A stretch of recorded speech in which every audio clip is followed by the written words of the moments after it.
Bonjour, bienvenue dans ma bibliothèque. Nous sommes à Montréal le 14 octobre. Octobre, oui, dis-je. Ah. Le 14 octobre 2014, mon nom est Bruno Lalonde. Alors vous reconnaissez le célèbre chien, Zépéquinho. Ah. Non, non, on ne liche pas la main qui nous nourrit, Zépéquinho, je t'en prie. Aïe, aïe, aïe. Vous avez vu avec quelle attention il me liche la main? Il me lèche la main. Aïe.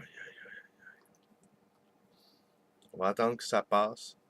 Non, mais là, tu vas pas entreprendre comme ça, là, de me nicher tout le bras au complet, Zépé. Un peu de retenue. En plus, t'es filmé, là. On croirait une... Ouais, j'allais dire une énormité. En fait, je vais te dire un certain nombre d'énormités aujourd'hui. Le titre de la vidéo, c'est Faire sortir le méchant.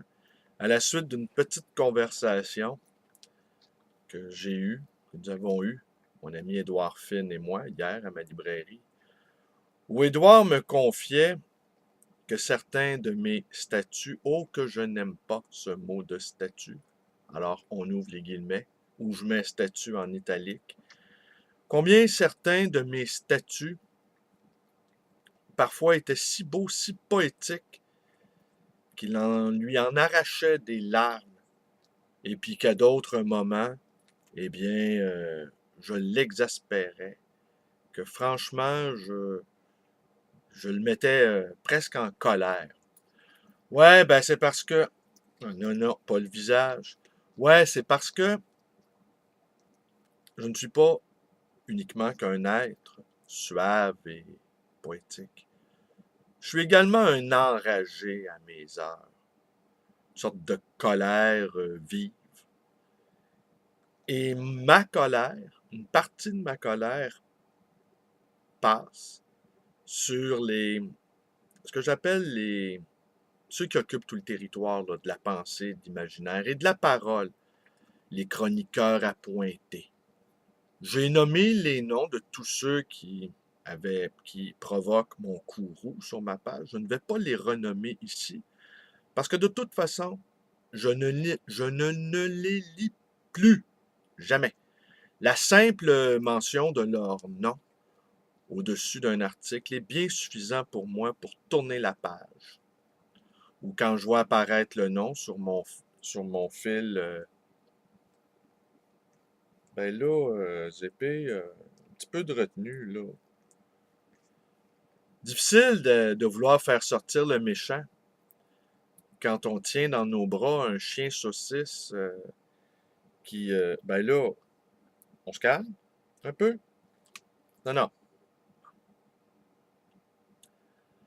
Alors, il y a quelques jours, j'ai reçu la visite d'une personne qui est très connue médiatiquement et qui me disait que mes commentaires lus sur ma page Facebook étaient lus par beaucoup de gens des médias.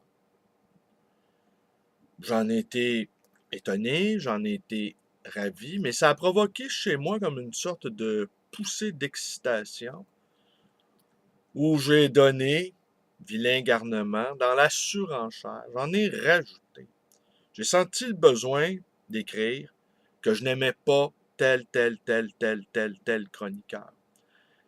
Et j'expliquais à mon ami Édouard que je ne pouvais pas simplement offrir le meilleur côté de ma si merveilleuse personne, qu'il fallait également que je laisse poindre ici et là ma part d'ombre, que chacun d'entre nous possédons. Et cette part d'ombre-là, bien comprise, peut être un puissant moteur de, de connaissance, de développement, un puissant moteur pour nous mettre en chemin.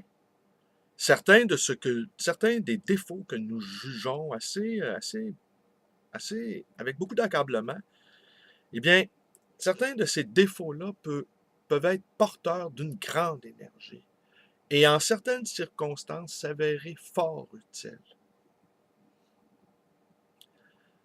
Alors, j'expliquais aussi toujours à mon ami Édouard que n'étant pas rétribué par personne, étant un travailleur autonome, n'étant pas un employé, ni de l'État, ni de quelque groupe de presse que ce soit, eh bien, j'avais toute licence pour m'exprimer, que je n'avais pas de compte à rendre à personne, et que si j'avais des culs à licher ou des mains à licher, à l'instar de ce valeureux canin, eh bien, il faudrait que l'on m'offre rétribution pour ce faire. J'ai déjà offert dans une autre vidéo d'être un lecteur à gage. Vous n'avez pas aimé un livre, faites-moi le parvenir avec quelques billets, ou même les chèques, je prends les chèques, ou même encore, je prends les cartes de crédit. Eh bien, je me ferai un plaisir de démolir l'ouvrage en question.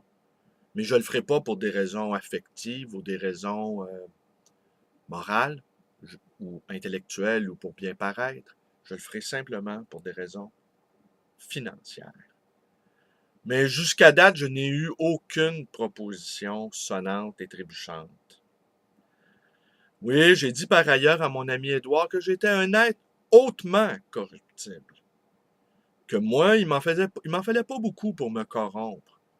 Mais encore là, on ne m'a jamais soudoyé, on ne m'a jamais offert de pot de vin ou d'enveloppe brune que je me serais empressé d'accepter.